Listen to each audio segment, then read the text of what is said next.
ఈరోజు వ్లాగ్ అయితే August month సరుకుల ఖర్చు మాకైతే ఎంత అవుతుందో మీతోనైతే షేర్ చేసుకుంటున్నాను. నేనైతే ఈ మంత్ సరుకులు అయితే తెచ్చినవైతే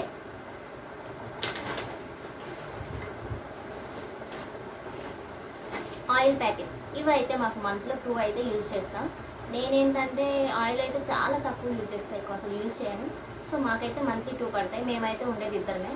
సో మీకైతే మంత్లీ ఎన్ని ఆయిల్ ప్యాకెట్స్ పడతాయో కామెంట్ అయితే చేయండి.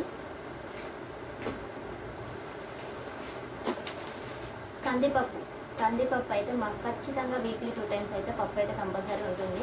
సో కందిపప్పు అయితే తీసుకున్నాను.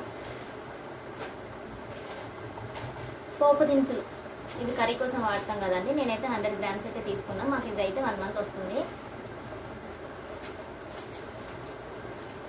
స్నానం చేసే సోప్స్ సేమ్ ఇది కూడా మాకు మంత్లో 2 అయితే యూజ్ చేస్తాం.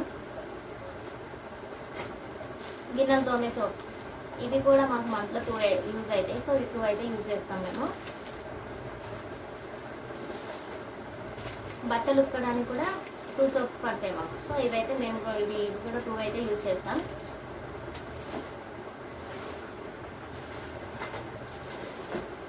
పెసరపప్పు ఇవి ఏంటంటే ఇప్పుడు రైనీ సీజన్ కదా, మనకి ఏమైనా స్నాక్స్ చేసుకోవడానికి గారెలు కానీ మార్నింగ్ ఏమైనా పెసర దోశ వేసుకోవడానికి కానీ బాగుంటుంది అనేసి నేనైతే ఇవైతే తీసుకున్నాను.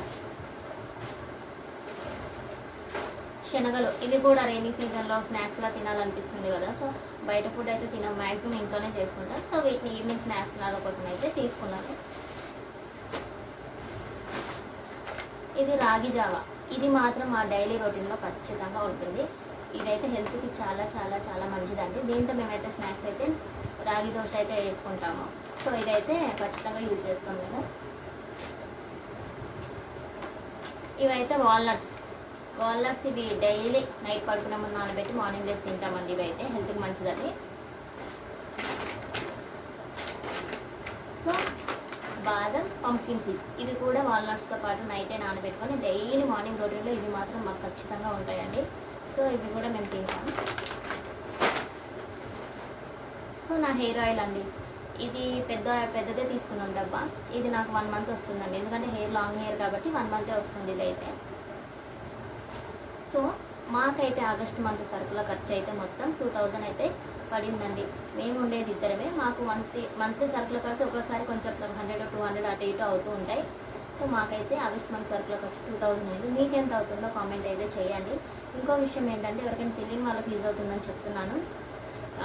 ఈసారి రేషన్ బియ్యం 3 మంత్స్ బియ్యం కలిపి ఒకేసారి ఇస్తున్నారు. మేమైతే నిన్న వెళ్ళి 3 మంత్స్ బియ్యం కలిపి ఒకేసారి తెచ్చుకున్నాము. సో మీరు ఎవరైనా 3 మంత్స్ బియ్యానికి వెళ్ళుంటే కనుక ఏదైనా తినేసి అయితే వెళ్ళండి. ఎందుకంటే 3 మంత్స్ బియ్యం కాబట్టి కొంచెం టైం పడుతుంది. 3 టైమ్స్ తమ్మేయాలి కాబట్టి. సో తినేసి అయితే వెళ్ళండి. మేము నిన్న మార్నింగ్ 11కి వెళ్ళాము. వచ్చేసరికి 1 అయింది. అప్పటికి ఇంకా లైన్ ఉంది, మాకు ఆకలేస్తుందని చెప్పేసి లైన్ ఉంది, టైం పట్టిద్దని మళ్ళీ మేము ఇంటికి వచ్చేసి తినేసి ఇంట్లో పనులన్నీ చేసుకొని మళ్ళీ వెళ్ళాము. సో ఎవరైనా రేషన్ బియ్యానికి వెళ్తే ఈసారి 3 మంత్స్ బియ్యం ఒకేసారి ఇస్తున్నారు కాబట్టి ఏదైనా తినేసి అయితే వెళ్ళండి. సో కొంచెం లేట్ అయినా మనం ఆగగలుగుతాం. మేము రేషన్ బియ్యం అయితే 3 o'clock వెళ్ళి తెచ్చేసుకున్నాము.